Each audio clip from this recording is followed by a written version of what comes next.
आज पीएम मोदी दक्षिण भारत में 3 राज्यों के दौरे पर है। आंध्र प्रदेश, तमिलनाडु और कर्नाटक में कई परियोजनाओं का शिलान्यास और उद्घाटन करेंगे। पीएम मोदी सबसे पहले आंध्र प्रदेश के गुंटूर पहुंचेंगे। येतुकर में कई परियोजनाओं का लोकार्पण करेंगे। PM Modi Indian strategic petroleum reserve के भंडारण केंद्र को राष्ट्र को समर्पित करेंगे। इस केंद्र की क्षमता 13,30,000 टन है। प्रधानमंत्री मोदी कृष्णा गोदावरी बेसिन में ओएनजीसी के वरिष्ठ और S1 विकास परियोजनाओं का लोकार्पण करेंगे। पीएम मोदी कृष्णापट्टनम में भारत पेट्रोलियम निगम के नए टर्मिनल की भी आधारशिला रखेंगे। तमिलनाडु के तिरुपुर में ESIC अस्पताल का शिलान्यास करेंगे। चेन्नई एयरपोर्ट के आधुनिकीकरण और त्रिची एयरपोर्ट में नई इंटीग्रेटेड इमारत का शिलान्यास करेंगे। पश्चिम बंगाल के शारदा रोज वैली घोटाले में कोलकाता पुलिस कमिश्नर राजीव कुमार से आज भी पूछताछ की जाएगी। शनिवार को भी सीबीआई अफसरों ने शिलांग में 8 घंटे पूछताछ की।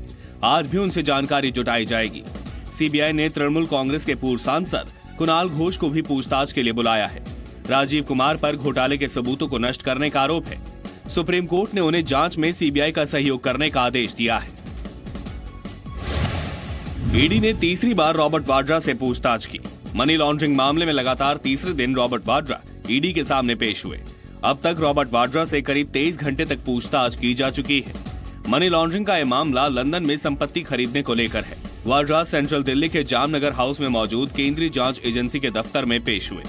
राजस्थान जमीन घोटाले के एक मामले में रॉबर्ट वाड्रा को 12 फरवरी को जयपुर में पेश होना है। यूपी और उत्तराखंड में जहरीली शराब पीने से मरने वालों की संख्या 88 हो गई है। सबसे ज्यादा 46 लोगों की मौत यूपी के सहारनपुर जिले में हुई है। यूपी के कुशीनगर में 11 लोगों की जान जा चुकी है। वहीं उत्तराखंड के रुड़की में जहरीली शराब से मरने वालों का आंकड़ा 31 हो गया है। यूपी में अवैध शराब का कारोबार करने वाले 175 लोगों को अब तक गिरफ्तार किया जा चुका है। सहारनपुर में 10 पुलिसकर्मियों को सस्पेंड किया गया है। सहारनपुर पुलिस 25 FIR दर्ज कर चुकी है। यूपी सरकार ने कार्रवाई के लिए 8 STF की टीमें बनाई हैं। वहीं उत्तराखंड सरकार ने आबकारी विभाग के 13 कर्मचारियों और 2 थाना प्रभारियों को सस्पेंड कर दिया है। अवैध शराब पकड़ने के लिए आबकारी टीम लगातार छापेमारी कर रही है।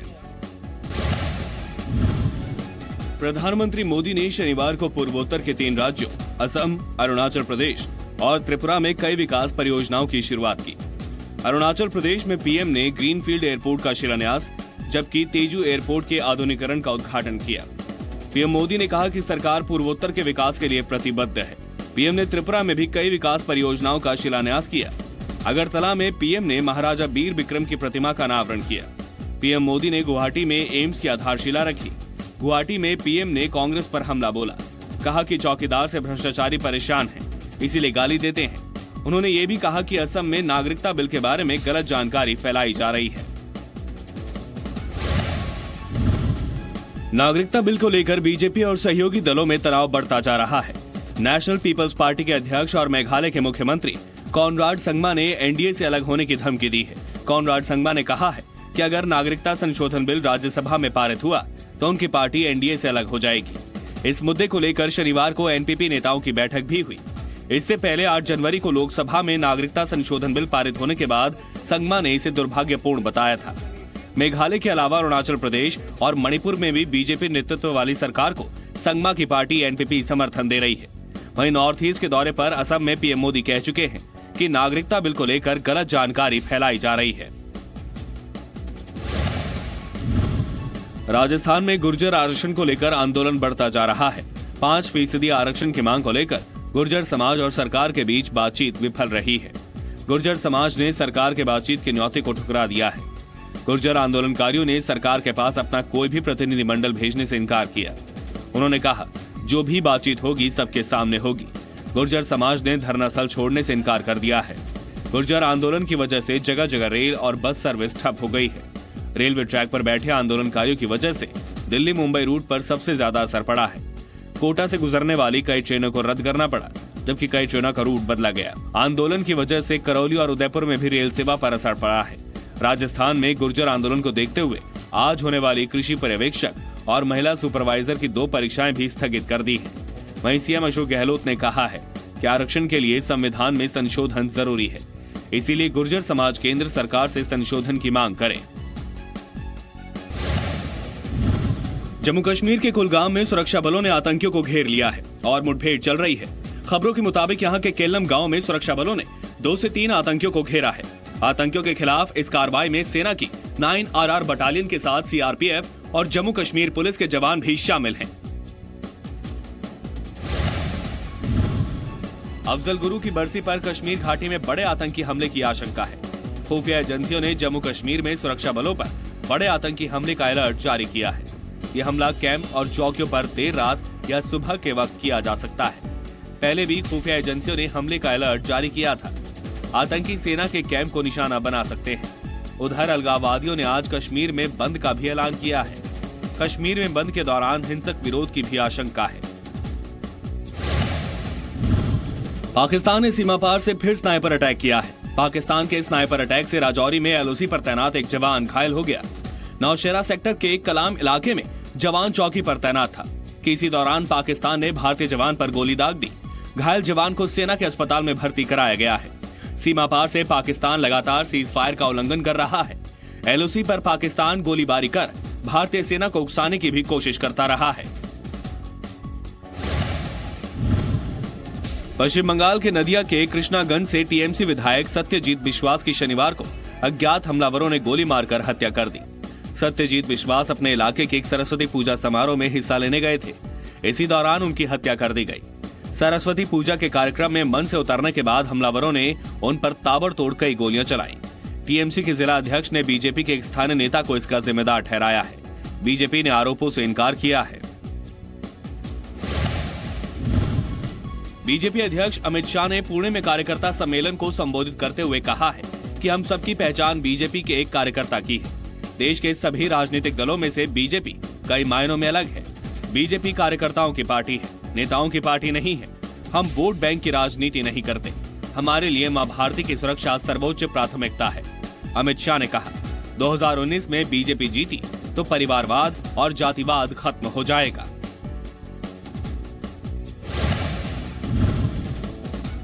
कुंभ में आज बसंत पंचमी के मौके पर तीसरे और आखिरी शाही स्नान पर श्रद्धालु संगम में आस्था की डुबकी लगा रहे हैं।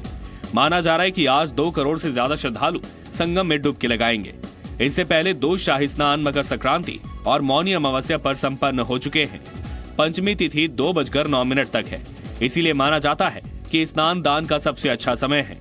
इस प्रयागराज में डुबकी लगाने से मां सरस्वती प्रसन्न होती हैं। मान्यता है कि जो व्यक्ति मकर संक्रांति, मौनी अमावस्या के बाद तीसरे शाही स्नान बसंत पंचमी पर भी त्रिवेणी स्नान करता है, उसे पूर्ण कुंभ स्नान का फल मिलता है।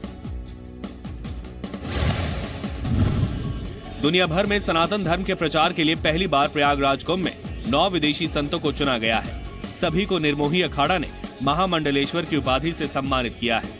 विदेशी संतों के इस समूह में 6 पुरुष हैं, जिनमें फ्रांस के एंडर मोनसमी उर्फ जयेंद्र दास, अमेरिका के जॉनथन मिशेल उर्फ जीवन नंदा दास, इजराइल के डॉरन शिनॉन उर्फ ध्यानानंद दास, अमेरिका के टेलर सैमुअल फ्रीडमैन उर्फ त्यागानंद दास, एरिजोना के पीटर उर्फ स्वामी परमेश्वरानंद और अलेक्जेंडर जॉन उर्फ अनंतनाथ दास को महामंडलेश्वर की उपाधि से विभूषित किया गया है। 3 विदेशी मूल की महिलाओं में जापान की रैंक्यो उर्फ राजेश्वरी देवी, अमेरिका की जेमी एलन उर्फ श्रीदेवी और लीला मारिया उर्फ ललिता श्रीदासी को भी महामंडलेश्वर की उपाधि से विभूषित किया गया है।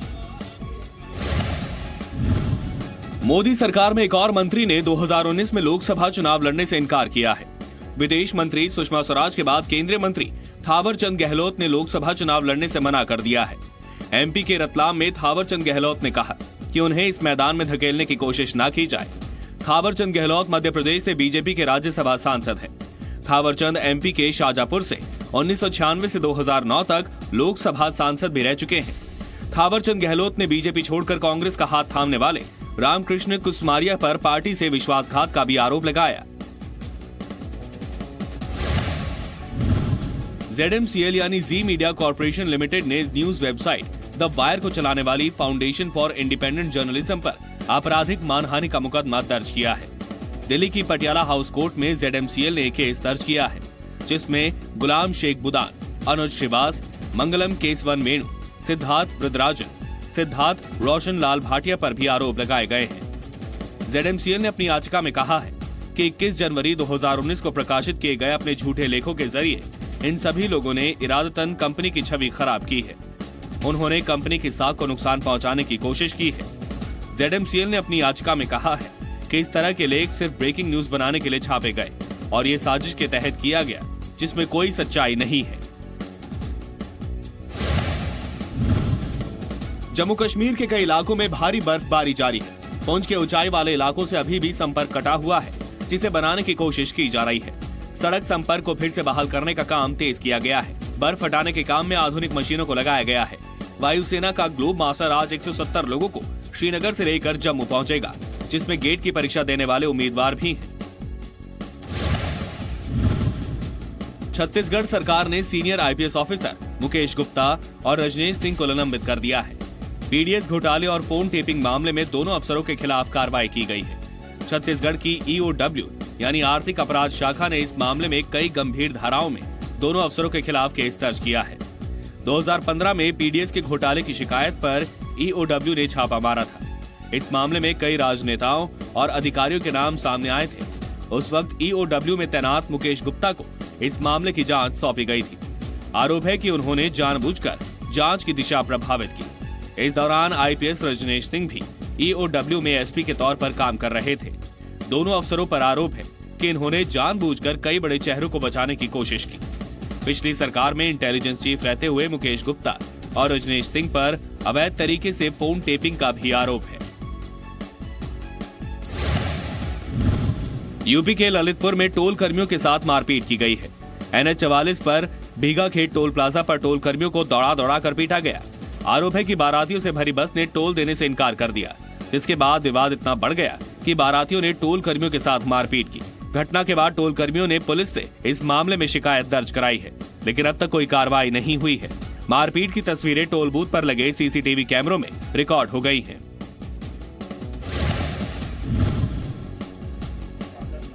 तस्वीरें मुंबई के काटर रोड की हैं, जब चेकिंग के दौरान पुलिस ने एक बाइक सवार को रोकने की कोशिश की।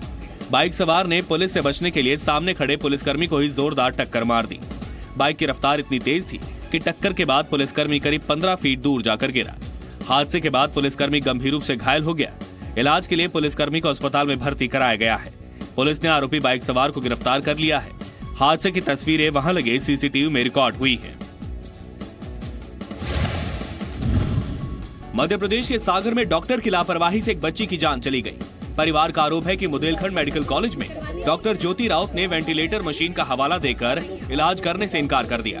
वीडियो में साफ सुना जा सकता है कि डॉक्टर मरीज के परिवार से 1 करोड़ की वेंटिलेटर मशीन लाने की मांग कर रही है।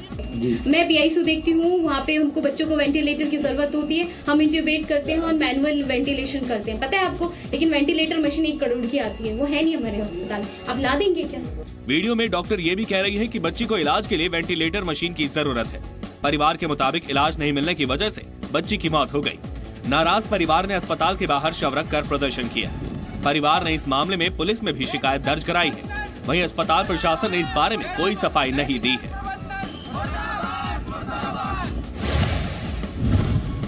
महाराष्ट्र में अहमदनगर के संगमनेर में बिजली का तार टूटकर गिरने से 9 गायों की मौत हो गई। बिजली का तार गौशाला के ऊपर से गुजर रहा था। अचानक टूटकर गिरने से 9 गाय चपेट में आ गई, जिससे उनकी तुरंत मौत हो गई। 9 गायों की मौत से किसान को लाखों रुपए का नुकसान हुआ है। आज मुंबई में विंटेज कारों का मेला लगा है। वेस्टर्न इंडिया ऑटोमोबाइल एसोसिएशन के इस विंटेज कार शो में 100 से ज्यादा विंटेज कार और बाइक के साथ सुपर कार भी शामिल हुई हैं। एसोसिएशन के 100 साल पूरे होने पर इस शो में कई अनोखी गाड़ियों को भी प्रदर्शित किया गया। ट्रायम्फ की 1911 में बनी बाइक भी शो में शामिल की गई है। आज शाम 6 बजे तक इन विंटेज कारों को देखा जा सकता है।